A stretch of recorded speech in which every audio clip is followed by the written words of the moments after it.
Hello everybody, welcome back to a new episode of GameFace. We're still playing Dream Daddy, and I'm Max. We're dreaming about Daddy. Daddy's gonna be dreamed about by us. Also, we're a daddy. Okay. So, before we start off this episode, Lindsay, it's been a few days. This is the start of our second session. Uh-huh.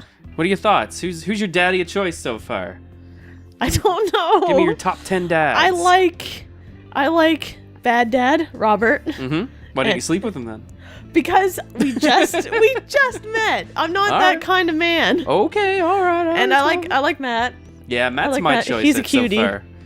I didn't think I'd like him as much as I do. Craig's okay. Brian, I haven't really met too much of Brian. I think Brian's my second choice. And I'm not really into Joseph, but you know what? I haven't really talked to him that much, so you never know. I'm curious about Joseph because it's like, does he have a wife? Is it like because he's religious? Is his gayness taboo? Guess we'll have to find out. Anyway, I guess we'll play the game.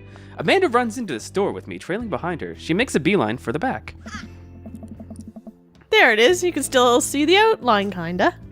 Outline of what? I'm so proud. The outline. Oh, where she puked. Oh, right, Yeah. you puked in here. Right. Amanda. Speech. All right, I'll do it if you stop chanting. It's like, probably shouldn't be saying this in a store. Amanda stops immediately. I clear my throat. Thank you all for joining us here today to commemorate an historical moment that would forever shape history. On a day very much like today, some 5 years ago, our very own Amanda and GameFace had too much blue raspberry slushy on an outing to the mall. Oh. After begging her father to take her to the Dead, Goth, and Beyond, hey, we learned the name, to buy rainbow suspenders, awesome, she proceeded to throw up all over a display of My Chemical Romance merchandise. Her loving father then had to pay for said merchandise, which to this day remains among our possessions. Thank you. Oh, fun. Amanda is moved. She begins clapping, slow at first, then more vigorously. Oh, I did it wrong. Several other patrons turn their heads. One of them almost starts clapping. I bow my head. Oh, hey, chain wallets. While Amanda busies herself looking at band t-shirts, I try to find something of interest to myself. Not much for a dad to look at in a Dead, Goth, and Beyond. So we can so look at peruse the band tees, look at ironic mugs, or check the clearance bin for hot deals. I think I'm a mug guy personally. Yeah, let's check the mugs. I'm suddenly stricken by existential fear. If there's only one number one dad, then why are there so many mugs here to say that? This whole time I thought I was the only one. If I'm not number one, where do I place on the global dad rankings chart? You're thinking too hard I about have this. work to do. Look, this is very important to me, says someone. Says someone. Oh, look, it's Dracula. It's Goth Dad. He is beautiful. Look at his eyes. I overhear a stifled argument over at the cash register. An older gentleman is carrying a garment and showing it to a bored-looking cashier with pink hair. I can see that. He's wearing a cape. Don't know what to tell you, dude. That's awesome. I just work here. It's probably a cloak. He does have some luscious locks. He's beautiful. Do you want to be him? I don't know if I can do him justice. I don't know what he would sound like, so I'm just gonna do my normal voice. Listen, when I bought this online, the website said this blouse was Victorian inspired. However, when I received it, it clearly held a trademark of Edwardian dressage. He just makes a good point. Oh, he's fancy. Do you want a coupon? I can give you a coupon. Will you leave if I give you a coupon? Is there a manager present? People have to know what they're buying. I am the manager. I see. Well, it would seem that I have overstayed my welcome. Good day, shopkeep. Your superiors will receive a strongly worded letter by post. Whatever, dude. I'm imagining him as Matt Mercer, as Yusuke from Persona 5. I feel like that would suit him. I think that would too. Yeah. The man whirls around and storms out, his literal coattails trailing behind him. I can't tell if they are Victorian inspired or Edwardian in nature. They're probably Victorian since he seems to like that. That's true. Amanda trots up to me with a t-shirt in her hand. Oh boy, here it comes. Oh no. Hey, Dadtron 5000. That's me, apparently. Yes, I'll buy that for you. Wow, that was easy. Thanks. Well, we did agree to one thing. At least it's the only one this time. Amanda plops the shirt onto the counter and grins at the cashier. Huh. I love your hair. The cashier says nothing and rings Amanda up. Radiating hatred. I hand her a 20. So what was that guy's deal? The cashier rolls her eyes so hard, I'm worried she pulled something. That's Damien. He's in here all the time. He's obsessed with Victorian fashion or whatever. He's got that. She hands American. Why did I say that? She hands Amanda her bag, and it's clear the conversation is over. We make our way out of the store and head home to get some rest. We love rest. All right. Amanda and I sit on the couch trying to find something to watch over bowls of yummy old ice cream. Yummy old ice cream. Oh, cool. Long haul paranormal ice road ghost truckers is on. That's a mouthful. Your favorite, right? Oh, hell yes. They have to make it over the Canadian tundra before the ice road melts, but also they're hunting ghosts. I see what they're doing. I totally get it. It's a combo of things that exist. Also, the trucks are haunted. This is an episode I've already seen, but it's one of the best. Callum and Flint Dogbone, the twin brother trucking, driving, and ghost hunting duo find themselves in the greatest peril yet. No, the ghost done got control of the truck. I can't steer them damn ice roads. Let me use this EVP meter to try and communicate with the spirits. Flint, we're about to die. Ah! Almost got it. If you listen carefully, it sounds like they're saying, "You're going to die."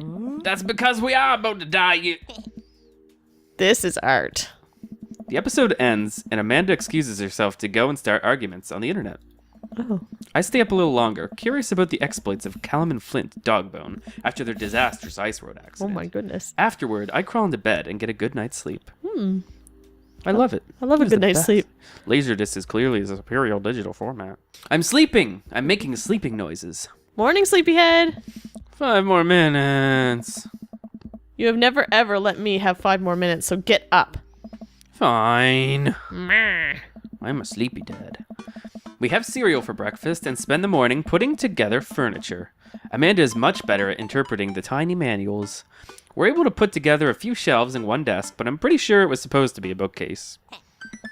So, are you excited for the cookout today? Oh yeah, the cookout! Oh, it's the cookout! It's a cookout! Joseph's cookout. Excited to beef up my grilling skills? If there's food, I'm excited. What do you think?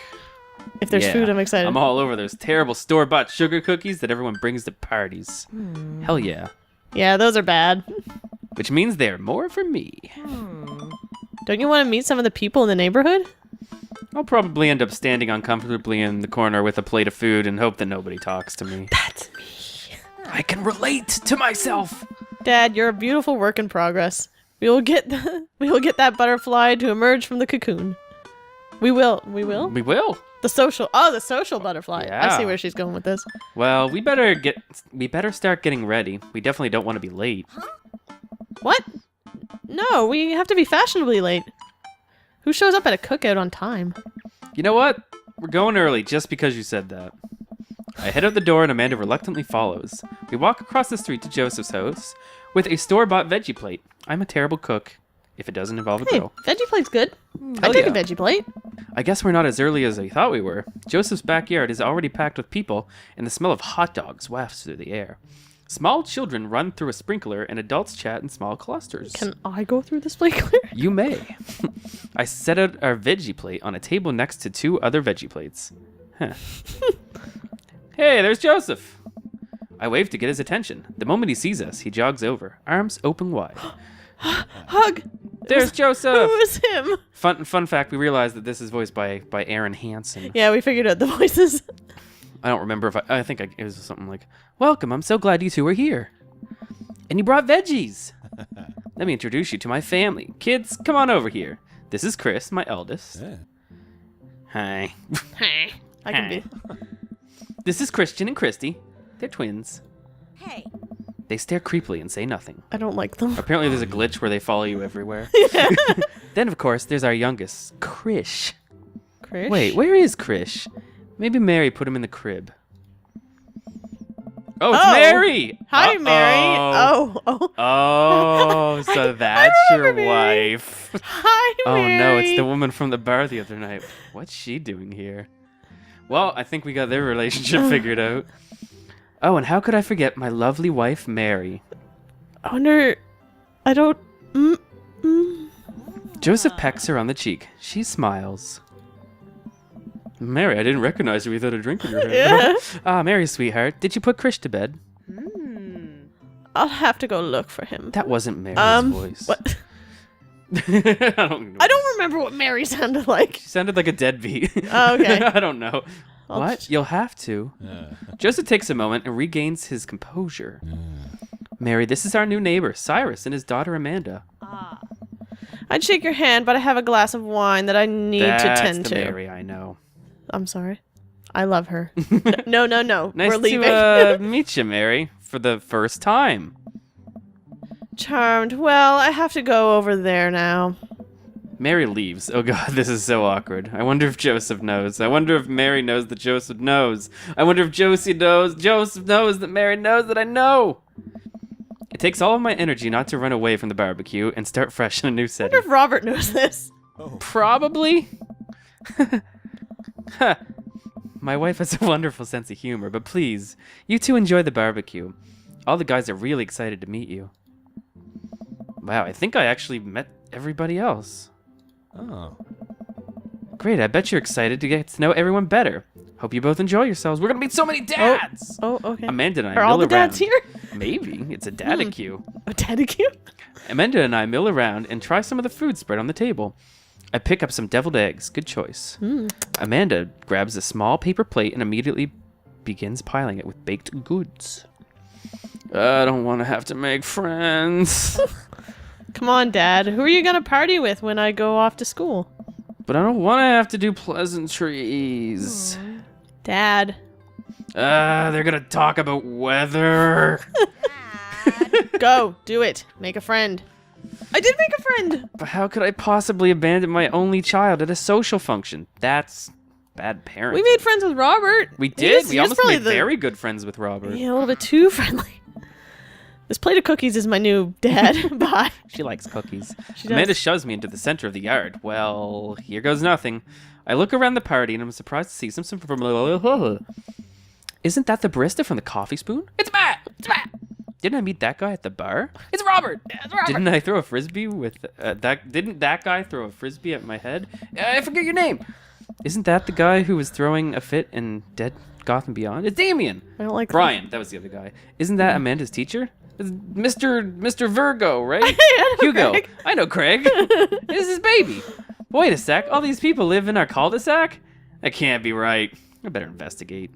Oh, God. Oh my god, choices! Can I talk to all of them? Burger time. Burger time. Oh, Let's see. Gosh. This is tough. Look at all those choices.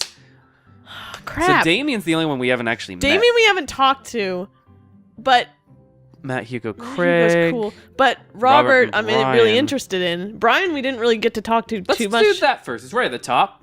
Talk to Robert and Brian? Yeah, I imagine they'll give us more choices, Okay, probably. I glance around the yard and notice Robert and Brian chatting over drinks. Man, I don't think I want to deal with being one-up by Brian, or whatever happened with Robert last night. Oh no, they caught me staring. Oh no, Brian's waving me over. Shoot. I flash a smile and walk over to them. Like, oh, damn it. Hey guys. He said what I said. Hey, Cyrus, how the heck are you? Settling into the neighborhood all right? Oh, you betcha. Got the living room in order at least. That's great to hear. I've been doing some living room work as well. Finally got the 50-inch in there. The game looks great in high def. Oh. Cool. Oh, boy. Oh, boy. Cyrus, have you met Robert yet? Yes, I've met Robert. Yeah, we've met. Oh, God, this would be even more awkward. Robert regards me over his whiskey. And he's like, You sure do. Good seeing you again. We were just talking about my most recent camping trip. Spent a night out in the woods with Daisy and Maxwell. Hey, that's me. She's definitely an outdoorsy one. Even caught her first fish. It's good to see you talking to your daughter out like that. taking your daughter out Yeah, like that makes more sense than talking to her. I bet she loved think it you've had too much when whiskey, you Robert. took your daughter out there. Sorry. Robert hurls his whiskey glass at the ground. At my head. It's great to see. She loves the outdoors. Why do people It's keep throwing great. things at my head? Mine loves being inside. Brian raises his eyebrows at me. Being inside, making art. She won a local competition for that art. Does this have to keep happening? Did I put it on too strongly? Robert stares at me blankly for a second. He then hurls his whiskey at me. He's just like, what the fuck? Anyway, I haven't gone camping in years. Not since the last time.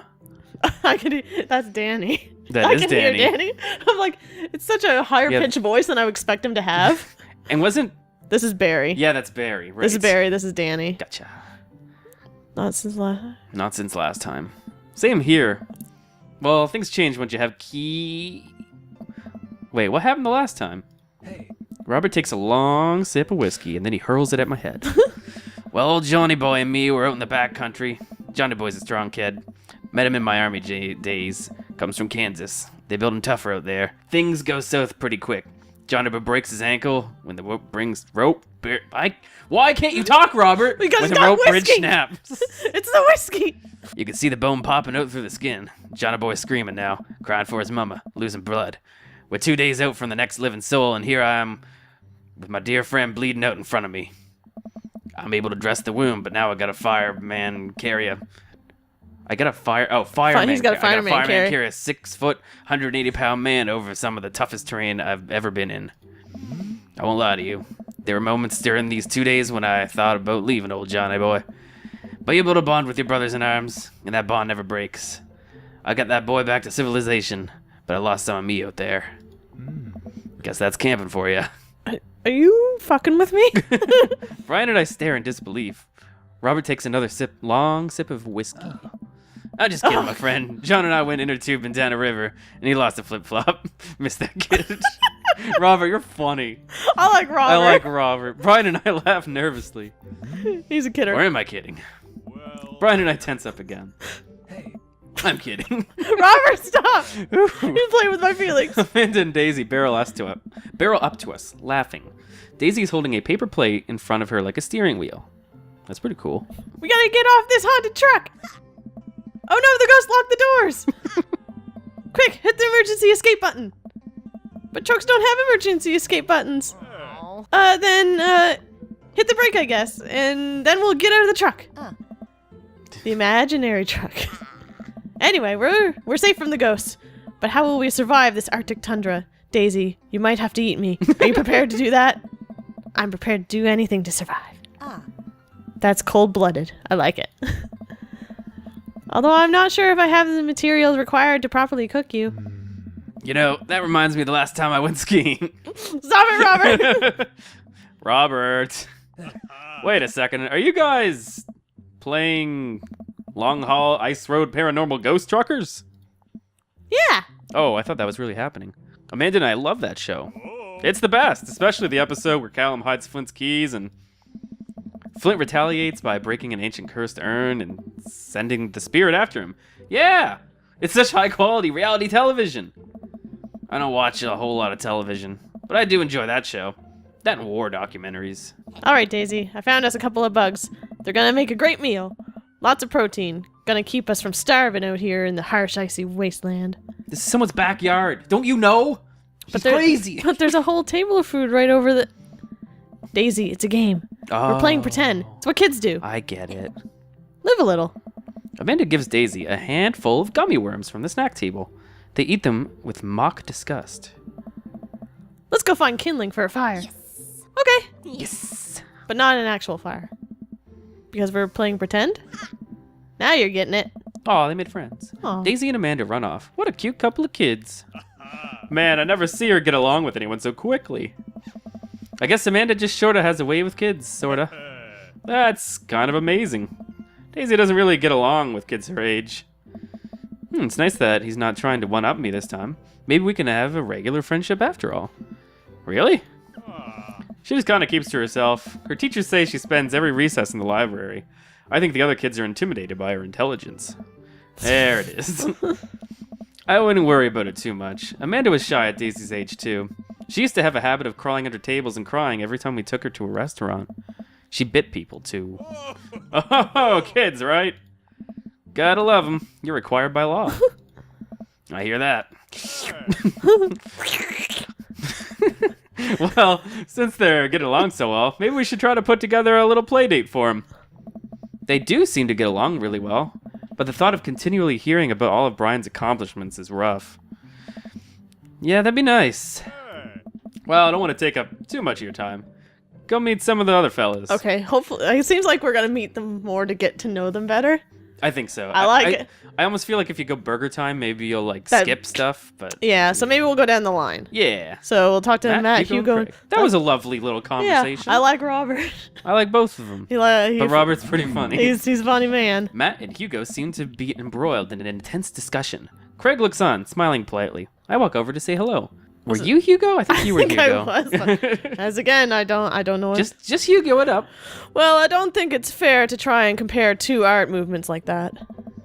Periods in art only exist because they're a unique byproduct of the social and political climate of a time and a place, and to try and take something like that, say the Rococo period, and compare it to the postmodernism of America, you're completely disregarding the context in which a whole work of art You is voice created. Hugo and he says big words. He doesn't. Matt and Hugo seem to be so busy talking that they don't notice me. Craig leans in. Craig's like, save me! They're talking weird things and big words. Dude, I have no idea what's happening. Talk to Craig. Listen in on Matt and Hugo. Ooh. Probably talk to Craig first. Let's talk to just Craig. sit there They're all by talking. himself. Yeah, let's talk to Craig. I turn my attention to Craig, who seems a little more attentive to my existence. Yeah, okay, he's paying attention to me more. Had resistance training go the other day. Great. Little River here is a great cheerleader. Aren't you, tiny bro? Craig grabs River's arm and waves them around. You can do it, Dad. I'm proud of you. I'm sorry for pooping on you. She must be a handful at that age. Oh, they always are. Dude. But it's still worth it. Craig grabs River's arms again and waves them around. Also, I'm sorry for throwing up on you. Oh, I'm sorry for throwing up on you, Dad. How you settling in? Almost done. Almost New place done. is perfect. I need to get comfortable. I never get too comfortable. Almost done? Almost done. There's still a few odds and ends to take care of before I can really call myself settled. But I think we can upgrade the situation to livable. We did livable through the entirety of college. Livable. Yeah, my goal was for Amanda to live this sort of life that didn't involve eating spoonfuls of ranch dressing as a palate cleanser between different types of pizza. She still does, though. Hey, she digs after her dad. Cyrus, how are you liking the neighborhood? Pretty nice. Everybody's been super friendly. Hey. I believe you're also Matt. Oh my god, Matt too? Yes. Seems like your daughter's fitting in just fine. Matt points across the yard where Amanda, Daisy, and another young girl are playing. They're all sitting cross-legged in the grass, picking weeds and weaving them into little flower crowns. It's pretty adorable. The girl I don't recognize jogs over to us. Hey, yeah. Oh, look that at must you. be his daughter. What is it, sweetheart? It's a flower crown. I thought you'd look cute in it. Oh. Well, there's only one way to find out. Aw. Matt takes the flower crown and places it on top of his head. Oh. Am I cool now? The girl stares at him, thinking it over. Nope. But you're slightly less uncool than you were before you put it on. Hey, dude. Oh, he's got the flower crown on. Hey, Cyrus, this is my daughter. Hey, daughter. Hello, daughter. I'm Carmencita? Carmencita. Amanda comes over with Daisy in tow. Dad, look, I'm making friends. Are you making friends? You better be making friends. Yeah, actually, Amanda. You remember the cool barista from the coffee shop and my old college friend and, your teacher. Hey. Oh, hi, Mr. Vega. I didn't realize we were neighbors. Oh. Yep. You still gonna get me that overdue term paper? Dad. Great to see you. Run, Amanda. Amanda finger guns her way out of the conversation like a champ. Pew, pew, pew. Beautiful. She learned the finger guns move from me. I'm very proud. She's definitely a charmer. Speaking of which, where did my son go? Hugo looks around the party. He must finally spot him because his eyes go wide. Whoa. Ernest Hemingway Vega. Are you smoking? Uh-oh. Ernest is holding a lit cigarette. He's a bad boy. No. I see Ernest across the way. He casually takes a long drag of his cigarette and then flicks it into a gutter. What a dingle. Unbelievable. Excuse me. Hugo goes and smacks his bare ass. That didn't actually happen. Hugo marches over to Ernest, and I turn my attention to Matt and Craig. Kids, right? Oh. Man, I do not envy Hugo. The last barbecue we had, Ernest tried to shove a sparkler down Joseph's pants. Nearly burned down half the yard. What a troublemaker. In the barbecue we had before that, he actually burned down half the yard. Oh, God. And then he spread onto my lawn and burned down half of my yard, too. I don't know. Hugo walks back over to us, practically dragging Ernest behind him. Look at that little troublemaker. He's a punk. Hey, everybody. Sorry about that. Cyrus, this is my son, Ernest. Hello. Ernest looks away, sulking, his hands shoved deep in his pockets. Hugo nudges him impatiently. Hey. Nice to meet you, Ernest. What grade are you in? Doesn't matter. Oh. Ernest! Okay, I'm in 8th grade. God, are you happy now? I'm sure you're just dying to know. Yeah, good for you. Can I go now? I'm tired of talking to old dudes who blame my generation for the failed economy. Stop smoking. Ouch. Ernest! Oh yeah, because I'm totally embarrassing you. Ernest puts earbuds in and storms off to stand in the corner. Well, that was certainly something. I'm sorry, Hugo. He seems nice. Hugo puts his head in his hands and sighs. Oh. Poor Hugo. I'm so sorry. He's having a real rough time. As much as I want to be the cool dad, I have to be the authoritarian dad, and he clearly resents me for it. I mean, I think as a dad and a teacher, that's about as authoritarian as you can get. Honestly, are any of us cool dads? Is it even possible to be a cool dad? What? I'm cool as a cucumber. See? That right there. You can't say that. My kids think I'm cool. But for how long, Craig? How long do we get to be the cool dads? I don't know. I think we just have to accept the fact that as dads, we become the machine we once raged against and accept our fate to unironically wear socks with sandals. Your kids may think you're cool now, but the moment they hit puberty, you're doomed. Dun, dun, dun. Amanda's 18 and she thinks I'm cool. I yell across the yard to my daughter. Oh dear. Amanda, I'm cool, right? Amanda just laughs. She keeps laughing. I see your point. As much as we all want it, I don't think it's as important to be a cool dad as it is to be a good dad. We can't all be best friends with our kids. It just doesn't work. I mean, look at me and Ernest. Our job as parents is to make sure our kids turn out okay. Yeah, you're right. But it'd be nice if we had it both ways. Hearing these guys talk about this makes me think of my relationship with Amanda. We get along so well, but there might come a time when it won't be like that. Is college when that happens? Don't let us eat up your time, Cyrus. Go meet some of the other people around the neighborhood. Okay. Well, burger time. Burger time. Well, maybe next time on GameFace we'll talk to Joseph and Damien. Well, that was a lovely episode. I enjoyed that. Yeah, that was nice. I like everyone. Everyone's pretty nice. Nobody's a dick. What do we do? Well, how do we choose? Maybe Joseph and we don't even. Damien was being a dick, but he wasn't being a dick to us. Yeah, we'll find out. Guys, let us know what you're thinking, and if you want to see more, we're enjoying the dad dating. Let us know who you think is best, and maybe we'll disagree. Who are you rooting for so far? I don't know. They're all really nice. Robert and I'm having Robert troubles. Matt, it's tough. I like Robert though. I don't know. I like them all now. There's like nobody that I dislike so far. The ones that we're just about to talk to are the ones that are probably the lowest on my list right now. You got a good dating sim. Yep. Because everyone's good. On the next episode, we'll find out if Joseph and Damien are still my least favorite or not. See you then. Well, they get a chance. Okay. Bye. All those interactions were lovely. Goodbye. Hugo's kid kind of sucks though. It's not his fault. Yeah, it's not his fault. Okay, we're gone now.